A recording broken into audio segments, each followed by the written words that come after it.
So I'm going to tell you the story about my life working at McDonald's. So far, it hasn't been very successful, but I think it's things are going to improve. So I started working at McDonald's in Carrickmines in April 2019. So that's 2 years ago now. Well, nearly 2 years ago. Um, and yeah, so I had low ambitions when I started out. Now you have to remember, I worked at Tesco in Pearse Street. I got fired. Was that February or March that year? Can't remember. I got a job at a construction site. I got fired after a week. 4 days after getting fired from there, I got hired at McDonald's in Carrickmines, the local McDonald's to where I was living at the time. I was living in Carrickmines back then. Um, so yeah, I got the job, and because of my lack of success, the ambitions were low. My aim was to just get through the 3 month review.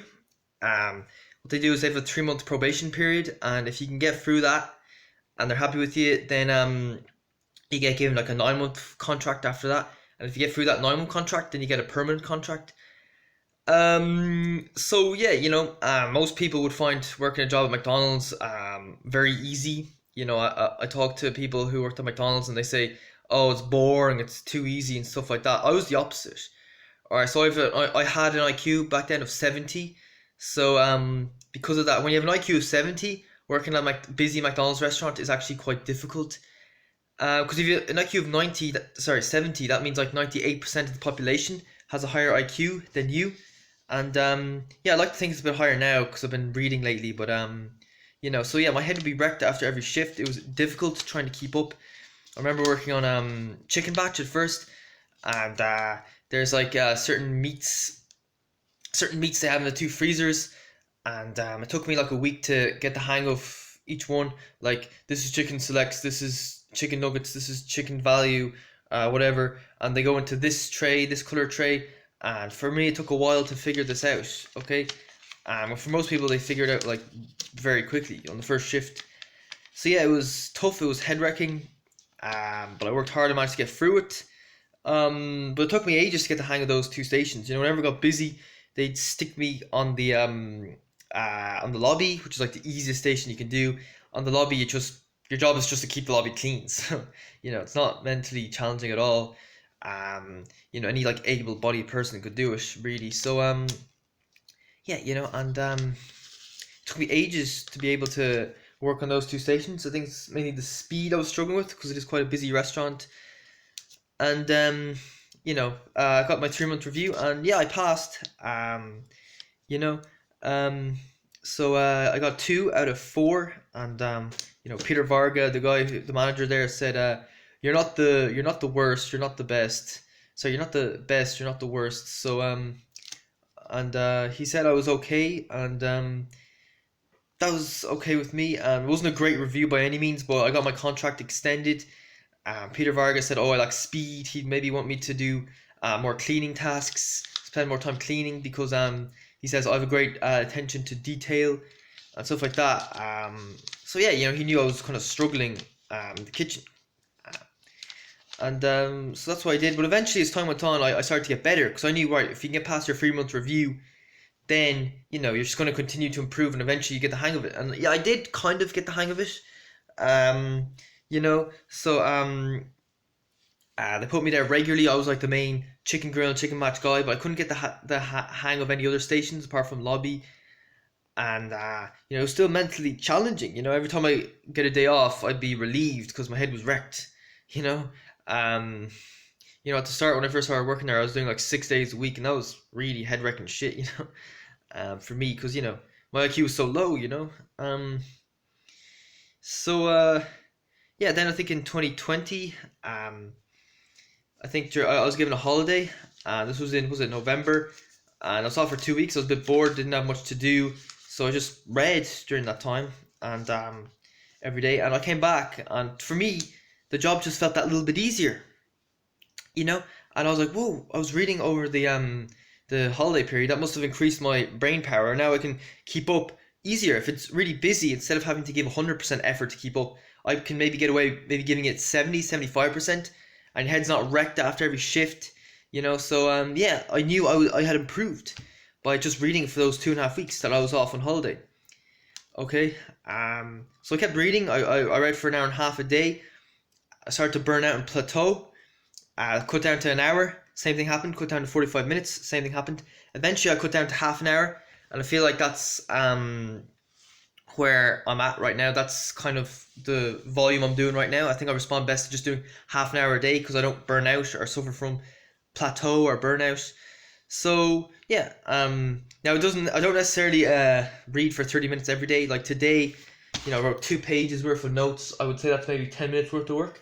And I'm making this video. Let's say this video is 10 minutes, so that's 20 minutes of work. I might just read for 10 minutes to bring that up to half an hour. Okay, so yeah, but look, eventually I was just fed up of just working on those 2 stations. People weren't giving me the chance to work on other stations. Some days I'd ask if you give me a chance on another station, but I just couldn't keep up. They put me back on Chicken Batcher Grill. So yeah, I got a bit bored of that. I got fed up. I quit. I wanted to leave Dublin. Um, the reason is Dublin's quite expensive. I don't want to live with my mother because I don't like the neighbours there. They're a bit snobby. And I'm a minimalist. I don't like living in that kind of fancy area because, I grew up in an affluent area. In Carrickmines. And so what did I decide to do? I was going to move to Athlone, which is in the Midlands of Ireland, and kind of on the border between Westmeath and Roscommon. And I was going to move there because I knew rent was cheap. I was looking at a room to rent to myself for €250 a month, which is very cheap. And I knew maybe because I have cheaper rent and stuff, I can maybe work less hours, maybe work 20 hours per week, and have more time to do other things.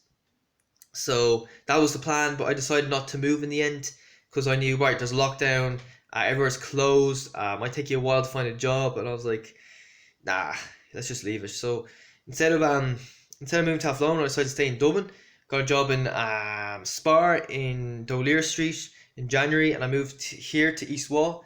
And I worked, in Spar for 2 months. Then in March, maybe 2-3 weeks ago, they fired me for very unfair reasons.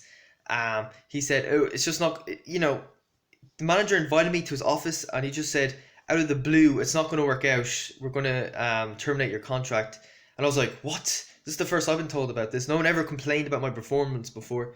And I said, "Well, where am I falling short?" And he said, "Oh, there's one time when you were meant to clean the kiosk, you didn't do it properly, And looking back, I think no, that was an excuse. All right, they just made that up. He got rid of me to reduce the numbers, to reduce the staff, because he felt like they were wasting money on wages because it was so quiet with this whole lockdown thing.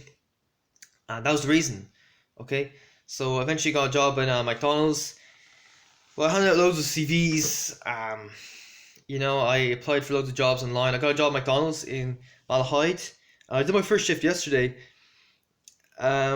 So yeah, that's what happened. And I did my first shift yesterday. I was on the grill, and now I have more ambition because 2 reasons.